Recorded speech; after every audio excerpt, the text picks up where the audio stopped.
السلام علیکم ورحمۃ اللہ وبرکاتہ۔ آج میں آپ سب کو حضرت نوح علیہ السلام اور ان کے بیٹے کی نافرمانی کا واقعہ سناؤں گی۔ بسم اللہ الرحمن الرحیم۔ دنیا میں جب گناہ، ظلم اور نافرمانی بڑھ گئی تھی، انسان اپنے رب کو بھول چکے تھے، زمین اندھیروں سے بھر چکی تھی، تب اللہ نے اپنی رحمت سے ایک عظیم نبی کو بھیجا، یعنی حضرت نوح علیہ السلام۔ آپ کا مشن تھا لوگوں کو اپنے رب کی طرف بلانا، انہیں یاد دلانا کہ اصل کامیابی اللہ کی فرما برداری میں ہے اور گمراہی کا انجام نوح علیہ ہمیشہ السلام نے گمراہی اپنی ہوتا قوم ہے۔ کو دن رات دعوت دی، صبح شام سمجھایا، کبھی نرم لہجے میں، کبھی انذار کے ساتھ، مگر قوم نے آپ کی بات ماننے کے بجائے آپ کو جھٹلایا۔ وہ ہنستے، مذاق اڑاتے اور کہتے، اے نوح، ہم تمہیں صرف ایک عام انسان سمجھتے ہیں، لیکن حضرت نوح علیہ السلام ہمت نہیں ہارے۔ آپ نے 950 سال تک مسلسل سمجھاتے رہے، اتنی طویل مدت، مگر ایمان لانے والے بہت کم لوگ تھے۔ انہی میں اللہ نے حکم دیا کہ ایک بڑی آزمائش آنے والی ہے، آپ ایک بڑی کشتی بنائیں، ایک ایسی کشتی جو دنیا کے سب سے بڑے طوفان کا سامنا کر سکے۔ حضرت نوح علیہ السلام کشتی بنانے لگے، قوم پھر ہنسی، کہتی، اے نوح علیہ السلام، تم پہاڑ پر کشتی بنا رہے ہو، کیا یہ سمندر میں چلے گی؟ آپ نے فرمایا، تم ہنستے رہو، وقت قریب ہے جب تم حقیقت کو جان لو گے۔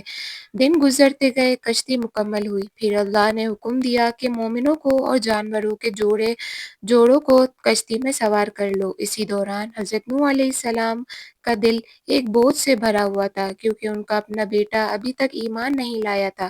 آپ نے آخری مرتبہ محبت سے بلایا، میرے بیٹے، اس کشتی میں سوار ہو جاؤ، اللہ کے عذاب سے آج تک کوئی نہیں بچ سکے گا۔ مگر بیٹا ضد میں، تکبر میں ڈوبا ہوا تھا، اس نے کہا، میں پہاڑ کی چوٹی پر چڑھ جاؤں گا، وہ مجھے بچا لے گا۔ حضرت نوح علیہ السلام کی آنکھوں میں آنسو آ گئے، اپنے بیٹے آسمان کی پھٹا، جان، اس کی بادل فکر، برس ایک پڑے، بات کی زمین کے محبت، چشمے سب ابلنے کچھ لگے، دل میں پہاڑ ٹوٹ رہا جیسے تھا۔ پانی اٹھنے لگا۔ یہ انسانیت کی تاریخ کا سب سے بڑا طوفان تھا۔ حضرت نوح علیہ السلام چیخ کر بولے، بیٹا، یہ اللہ کا حکم ہے، پہاڑ تجھے نہیں بچا سکے گا۔ مگر دیر ہو چکی تھی، ایک بڑی موج آئی، بیٹے اور باپ کے درمیان سمندر کی دیوار بن گئی۔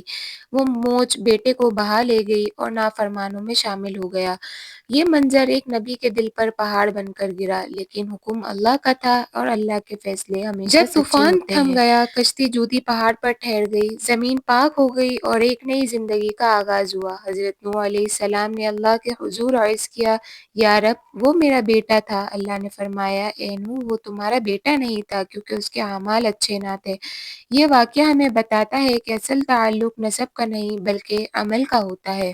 ساری کامیابی اللہ کی فرما برداری میں ہے اور نافرمانی انسانوں کو ایون اپنے والد جیسے نبی کے باوجود بچا نہیں سکتی۔ اللہ ہمیں ہدایت پر قائم رکھے، آمین ثم آمین۔ اللہ ہمیں نافرمانی سے بچا کر اپنے راستے پر قائم رکھے، آمین۔ اگر آپ کو یہ واقعہ پسند آیا تو مزید واقعات کے لیے ہمارا پیارے چینل دوستو، اس ضرور واقعے دیکھیں۔ میں ہمارے لیے بہت بڑی نصیحت ہے، اللہ ہمیں ان لوگوں میں شامل کرے جو سنتے بھی ہیں اور مانتے بھی ہیں۔ مزید ایمان افروز واقعات کے لیے ہمارا ساتھ دیجیے۔ آپ اس واقعے سے کیا سیکھتے ہیں، کمنٹ میں اپنی رائے ضرور لکھیں۔ آپ کی رائے ہماری اگلی ویڈیوز کے لیے بہت اہم ہے۔ اگر آپ ایسی مزید حقیقت پر مبنی اسلامی کہانیاں دیکھنا چاہتے ہیں تو اس ویڈیو کو لائک کریں اور روزانہ نئی ویڈیوز کے لیے ہمارے چینل کو